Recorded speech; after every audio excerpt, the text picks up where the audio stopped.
Su nombre, por favor. Mi nombre es Jaime Duque Luna. De los fundadores de ANTOP, ¿cómo nació la idea de un sindicato nacional de industria de la salud hace 50 años? Las experiencias vividas en los primeros tiempos. Bueno, el sindicato a nivel nacional se creó porque en San Ignacio habían dos sindicatos, uno que se llamaban Alberados, que solamente cubría la parte de enfermería, y creamos un sindicato de base. Es decir, nosotros estábamos en el sindicato de base antes de ANTOP, porque necesitábamos reclamar nuestros derechos, que fue cuando nos quitaron prácticamente los dominicales, los recargos nocturnos, las horas extras. Bueno, de ahí para qué le cuento más. La idea fundamental también se da porque el sindicalismo en Colombia empieza a avanzar. Nosotros pertenecíamos en ese entonces a la CSTC, que era la central sindical, cuyos sindicatos antes eran afiliados a la CTC, y en el Congreso del año 60 la CTC les impidió el ingreso a esos sindicatos de corte de izquierda a su Congreso, y los compañeros de las federaciones que iban a ese Congreso decidieron fundar una organización que de verdad representara los intereses de los trabajadores. Es así como se reúnen y crean los cimientos de la que fue la central más importante en la lucha de los trabajadores de los años 60 y 70, la Confederación Sindical de Trabajadores de Colombia, CSTC. Lo primero que se da en la CSTC es buscar la unidad de todos los trabajadores colombianos en torno a organizaciones que los representen y con las cuales se puedan desarrollar grandes batallas para lograr los objetivos. Sus reivindicaciones. A través de los sindicatos de base se veía. Yo también vengo del sindicato de base, yo vengo de la Clínica Monserraya, del Hospital San Ignacio, pero nuestras luchas como sindicatos de base eran luchas muy limitadas porque eran luchas focalizadas en cada entidad. A través de crear un sindicato de industria, entonces se daba la posibilidad de que los trabajadores de los diversos hospitales tuviéramos una sola organización y nos uniéramos todos por las mismas reivindicaciones, y eso nos daba más fortaleza y nos daba más posibilidades de éxito. Así es como surge la idea de crear ANTOC como organización sindical del sector salud por rama industrial. Entonces se constituye fundamentalmente, como ya la compañera Resurrección lo manifestó, con base en los trabajadores del Hospital San Ignacio, el sindicato de base, y de Analferados, que era solamente de auxiliares de enfermería, que tenía socios en varias entidades del país, pero pues era solamente de gremio de las enfermeras. Y ahí surge ANTOP, y poco a poco desarrollamos toda la idea a través de la asesoría de los compañeros de la CSTC, y vamos llamando y vamos logrando la afiliación de trabajadores de distintas entidades en todo el país hasta llegar a la organización que hoy tenemos, afortunadamente. Bueno, ¿cuál es la reacción de los patronos? ¿Cuál es la reacción de los trabajadores en el resto del país, siendo la salud en ese entonces uno de los sectores mayoritariamente con más trabajadores y bueno, muy unificados, pero siempre en la lucha? La tarea no fue fácil porque la represión fue dura. Estamos hablando de los años 60, años 70 y años 80. Pues lógicamente la represión nunca ha cesado, pero en ese momento era una lucha casi del aparato militar, dirigido por los Estados Unidos con la teoría de la seguridad nacional. Entonces la represión era dura porque a los dirigentes sindicales nos allanaban las casas, nos cogían donde fuera, nos llevaban para las caballerizas de Usaquén, nos llevaban para la escuela de artillería en el sur. O sea, era una represión donde a uno lo desaparecían fácilmente y nadie sabía ni siquiera lo que había pasado. No obstante, esto no fue obstáculo para que los trabajadores empezáramos, en cambio de escondernos, a salir y buscar más unidad cada vez. Aquí en Bogotá se salió del problema del Hospital San Ignacio, de la Clínica Montserrat, y ya ha venido entonces las afiliaciones con los compañeros del Hospital San José, que era de mucha cantidad de gente, del Hospital La Misericordia, del Hospital San Carlos y Claro. Santa Clara, y así fuimos creciendo y tuvimos una buena cantidad rápidamente de afiliados a nivel de Bogotá, que fue la base principal para irradiar el sindicato a nivel nacional. Entonces, la reacción de los patronos fue dura y sigue siendo dura, pero la actuación de los trabajadores puede nunca dejarse amedrentar por las actividades y la represión del patrón. Las luchas son heroicas, podríamos escribir muchos textos relatando ese tipo de luchas que desarrollamos, que sería una buena escuela para todos los trabajadores de hoy en día, porque les sirve de ejemplo de que las bases del sindicato son unas bases muy sólidas, son unas bases de clase. No nos la fundó, el sindicato no lo fundaron los patronos, lo fundamos los trabajadores de base, y por eso esta organización se ha caracterizado y se ha ganado el respeto. Tal respeto nos logramos ganar que los hospitales no contaban y las entidades de hospitalarias del sector privado no contaban con una organización que las aglutinara, pero cuando Antón empezó a manifestarse en negociaciones y en luchas en todos sus niveles legales y extralegales, como eran las movilizaciones porque no las prohibían, entonces los hospitales, los directivos de los hospitales crearon también su ASEMI y otras entidades, tipo de sindicatos patronales dirigidos solamente a los dueños de las entidades que se encargaban del negocio de la salud. Esas entidades, entre otras cosas, todavía están funcionando y son fuertes. Eso exige que los trabajadores de la salud también mantengamos organizaciones fuertes para poderlos contrarrestar, porque ellos sí saben cómo es que hay que manejar decretos y leyes a través de los políticos. Entonces, si los trabajadores nos quedamos solamente en las luchas internas hospitalarias, en la lucha del salario, seguramente que ellos nos van a seguir imponiendo todas las leyes, como hicieron con el gobierno de Uribe, que nos quitaron los recargos dominicales, festivos, nocturnos, y uno de los sectores más golpeados fue el sector de la salud. Eso bien lo conocen todos los trabajadores. Bueno, el nacimiento de Antón coincide con un fenómeno de ebullición revolucionaria mundial. En mayo del 68 en París, los eventos del 68 en Ciudad de México, el inicio de las luchas estudiantiles en la Universidad del Valle. ¿Cómo se articula la lucha estudiantil con la lucha sindical y se crean otros fenómenos de protesta, de ebullición social que fueron tan importantes en los finales de la década de los 60 y comienzos de los 70? Pues la organización nunca, los trabajadores de la salud nunca fuimos ajenos a esa ebullición, porque entre otras cosas ANTOP pertenecía también estaba matriculado a nivel internacional a las organizaciones, a la OIT, no, a la OIT no, a la Organización Mundial de Sindicatos, que aglutinaba todo el sector público y el sector de la salud. Entonces, intercambiábamos también comisiones, estudios, encuentros, y la UIS se llamaba, la Organización Unitaria de Sindicatos de Servicios Públicos. Y a través de las revoluciones que se venían dando, los cambios políticos que se venían generando desde la década de los 60, porque fue una época de mucha ebullición, como usted lo manifiesta, los trabajadores de la salud no fuimos ajenos. Nosotros los de ANTOP, en ese momento nos tocó la revolución de Nicaragua y nos tocó la revolución de El Salvador con el tren de Farabundo Martí. Nosotros no dijimos que aportamos revolucionarios para ir allá a coger un fusil, pero sí nos manifestamos con comisiones de salud. O sea, ayudábamos con medicamentos, con cosas que ayudaran a todos estos trabajadores de la salud de esos sitios que estaban siendo duramente golpeados por esos conflictos internos.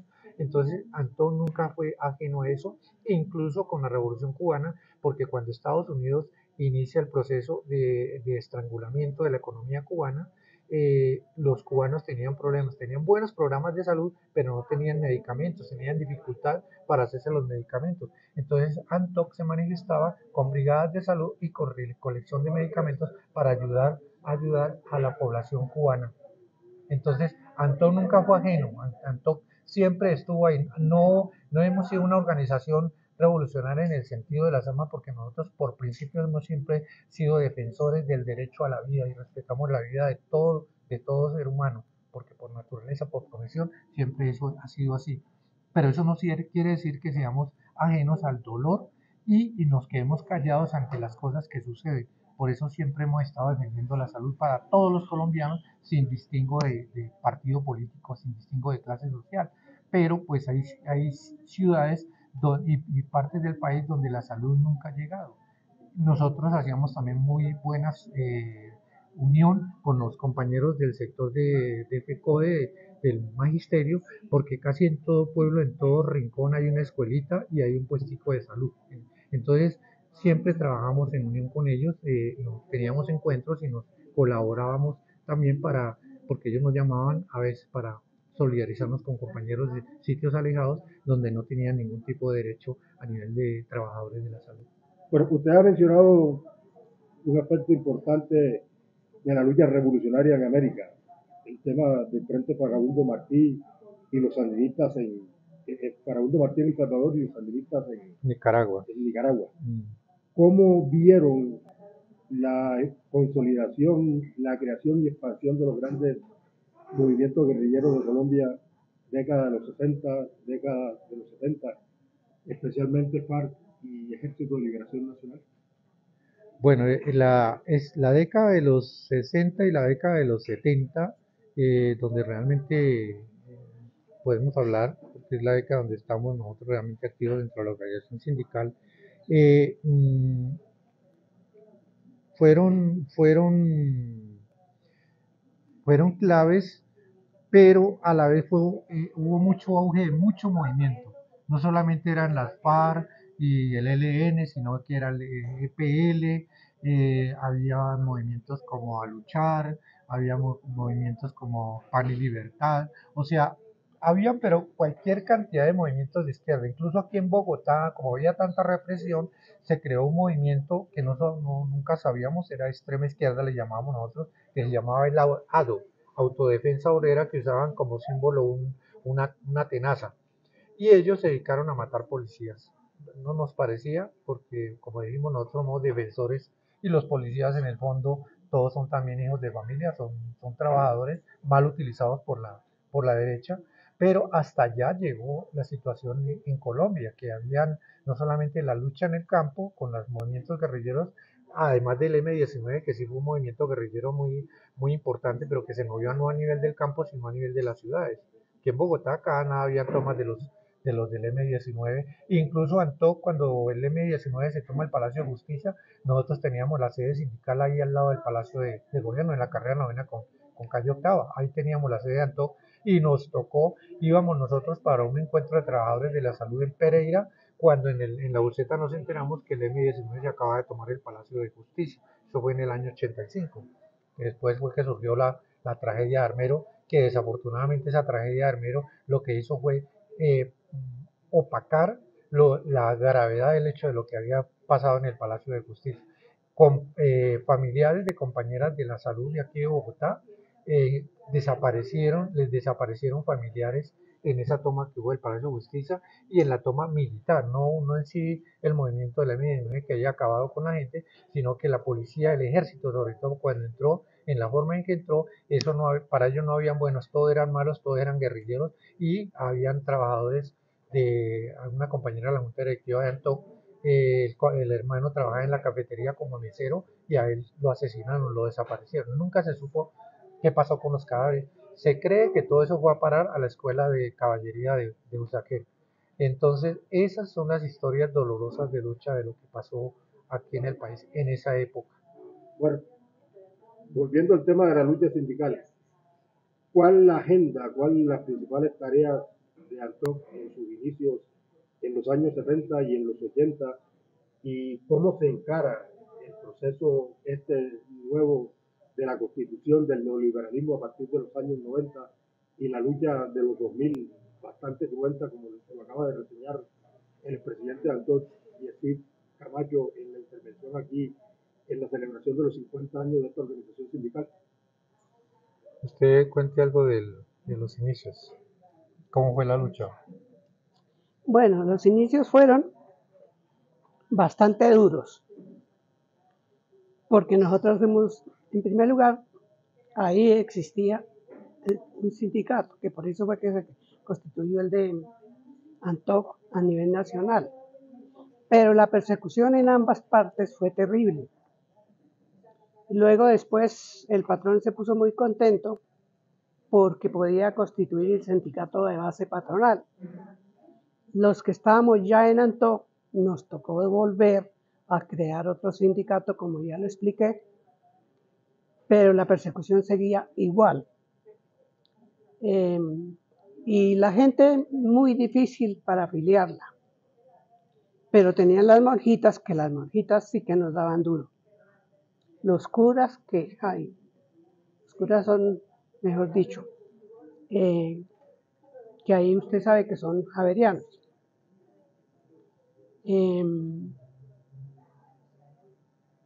No creo que no más. Le comento una cosa, dentro del sindicato realmente no se exigía una militancia específica en un partido político, ahí coexistíamos de varias tendencias políticas. Cuando yo llegué a Antoc, yo militaba con los compañeros de la Universidad Nacional, el sindicato de la Universidad Nacional fue el que creó el sindicato base en la clínica donde yo trabajaba. Entonces ellos fueron los que nos educaron, nos dieron educación política y educación sindical. Muy buena la educación porque eran gente muy culta, muy conocedora de todo. Ellos eran la Unión Revolucionaria Socialista, no eran del Partido Comunista. En Antoc habían diversos grupos, pero nunca se permitió que se antepusiera la política determinada a los intereses colectivos de los trabajadores. Y no se fue muy abierto. O sea, lo que ha garantizado Antoc y el éxito como organización es que siendo una organización de clase, nunca se ha tratado de mantener el monopolio de un determinado partido político. Entonces, usted me pregunta sobre el neoliberalismo, todo eso realmente para nosotros lo que se discutía ahí no era tanto que este partido está poniendo esto, no. Se discutían las políticas de gobierno y lo que teníamos dentro del contexto de la legalidad y lo que teníamos a nivel de convenciones colectivas y cómo mejoraríamos en nuestras luchas a nivel nacional. Lo que siempre sabíamos era que la única forma de hacer los cambios era a través de las leyes y eso se podía hacer a través del Congreso. Entonces, sí invitábamos a la gente, cuando iban a haber elecciones, a que nos respaldáramos a determinados grupos o partidos políticos que se identificaran y hicieran propuestas con respecto de los intereses de los trabajadores. Pero nunca nos dejamos convertir en el brazo político de determinado partido. Entonces, eso es lo que ha garantizado que Antoc se mantenga, porque hay pluralidad política. Cuando nos planteamos la unidad de los trabajadores de la salud a través de Fentrasalud, al comienzo, cuando empezamos a encontrarnos las diversas organizaciones, iban TOC, iba CINDES, iban los de la Federación de Optómetras, bueno, habían varios grupos. Me acuerdo que la primera reunión eso no hacíamos sino todo el mundo llegando a tirar línea, es decir, solamente hablar de la parte política. Y a los de Antoc nos correspondió tratar de centralizar porque íbamos muy claro en la necesidad que teníamos todos los trabajadores colombianos y centralizar las discusiones y enfocarnos en cómo íbamos a responder a la represión que había y a las leyes que nos tenían del cuello y que no nos dejaban avanzar a los trabajadores de la salud. Entonces, eso es muy importante resaltarlo, ¿no? Porque eso todavía tiene vigencia. Entonces, es una organización pluralista desde el punto de vista político, pero tiene unos principios y sobre esos principios es que deben entenderse todos los grupos que llegan y convergen o todas las ideas que llegan y convergen allí, para que el sindicato no se convierta en que llegaron los liberales y se apoderaron, hicieron barrida del resto de compañeros y barrieron con la gente y resulta que eso no es así. O sea, siempre hay unos principios, una plataforma de lucha muy clara, apoyada por todos. Y el sistema de decisiones, de la toma de decisiones, también la instalamos desde un comienzo. Dice, compañeros, todo el mundo tiene derecho a exponer ideas y a exponer soluciones.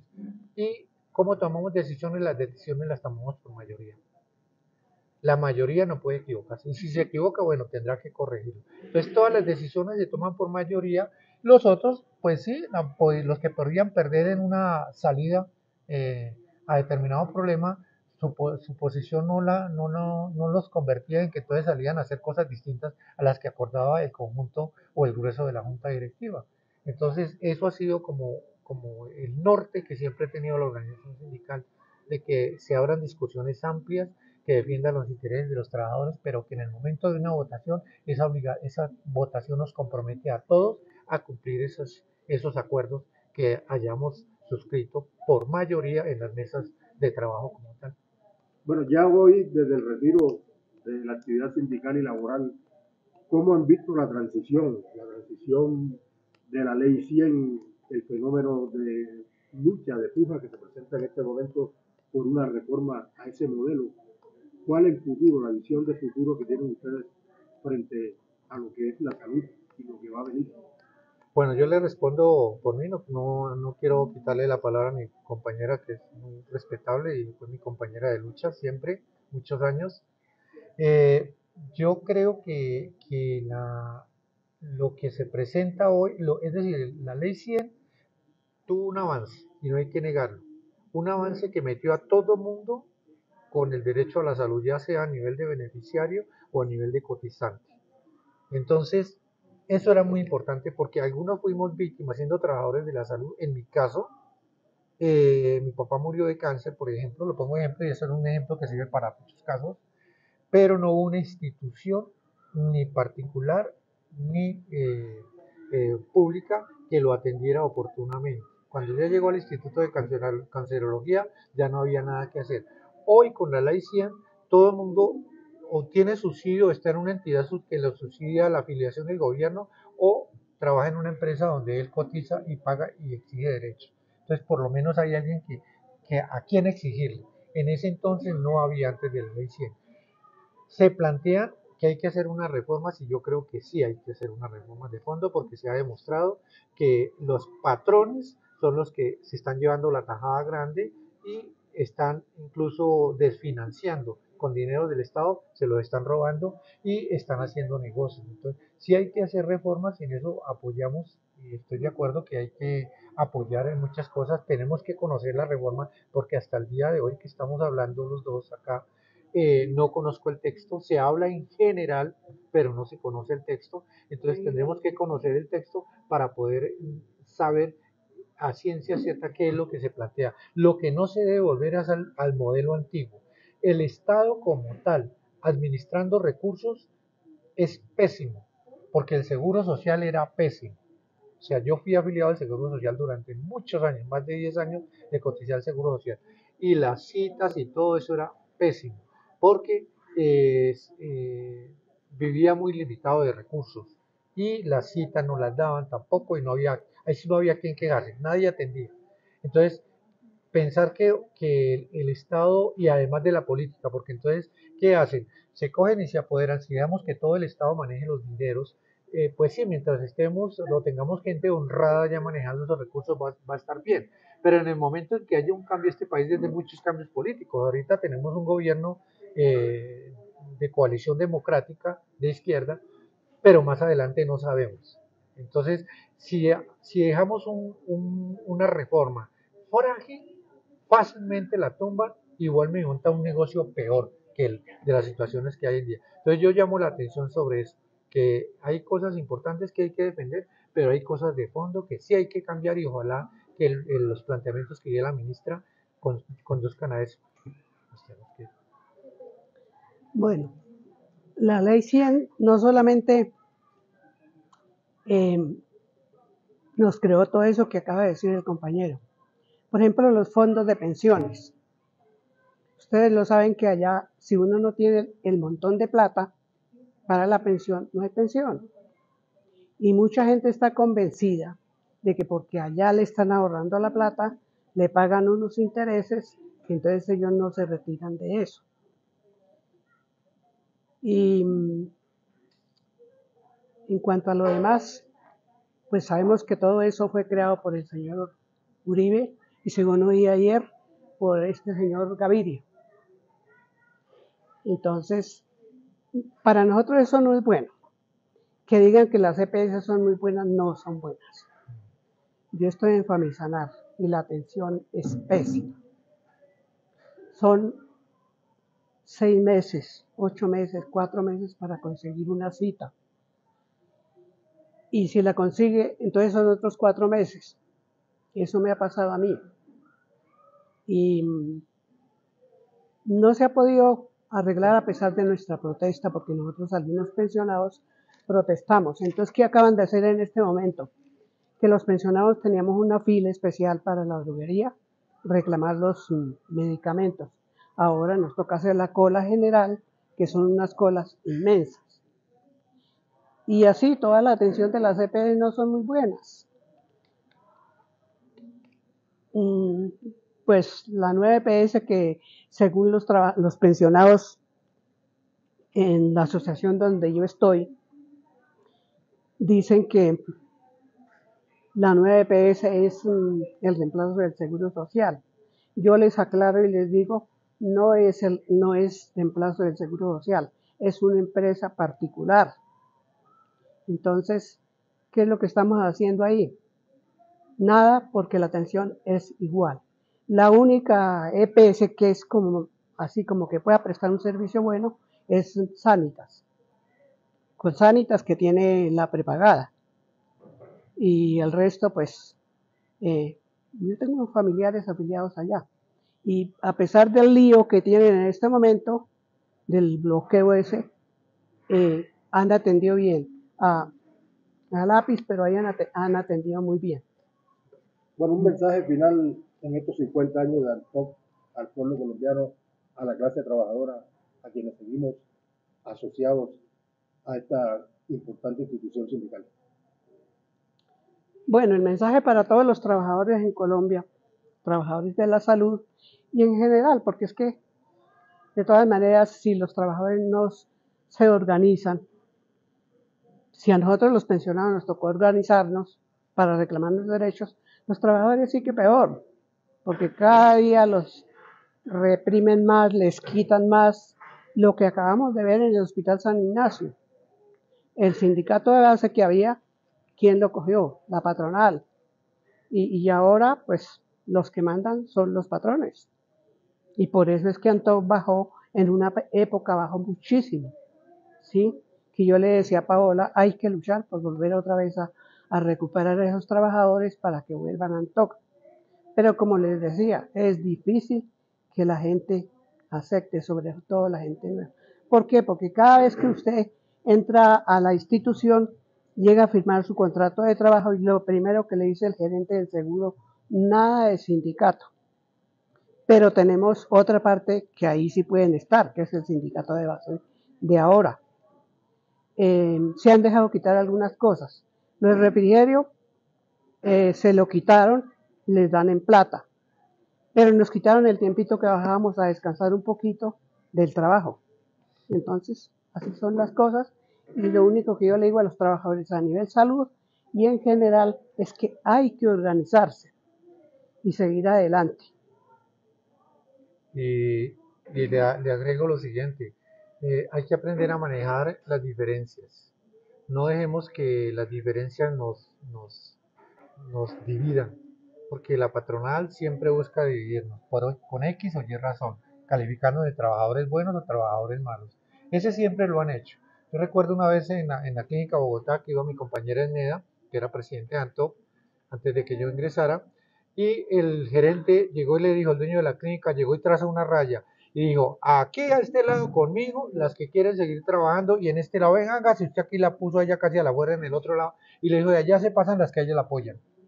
Entonces, ese tipo de mecanismo lo han venido utilizando y aún lo siguen utilizando, hoy un poquito más sofisticado porque ahora sí lo hacen es previo a la firma del contrato de trabajo. Entonces yo creo que no podemos dejar los dirigentes sindicales que hay en el momento, los activistas, tienen que estar muy atentos a ayudar a educar a la gente. La educación es parte fundamental en toda organización de trabajadores, en especial de sindicatos. Si no hay educación, la gente se sigue comiendo cuentos, se sigue dejando llevar del político, de los cuentos del político, de las promesas del político o de las insinuaciones de los patronos que aquí va a tener, métase al sindicato mío, que aquí tiene más garantías que en el otro. Entonces, eso por aquí le dan un peso y por aquí le quitan 10. Entonces, compañeras y compañeros, yo los invito a creer en su organización y a trabajar duro, fuerte y parejo en todo ese proceso de unidad que hay para seguir realizando, porque ahorita hay más entidades hospitalarias, o sea, hay trabajadores de la salud y lo que se requiere es gente que esté trabajando por lograr aglutinar y lograr dirigir bien los intereses en defensa de los trabajadores de la salud. Pues, muchísimas gracias. Con gusto, compañero. Un saludo fraterno.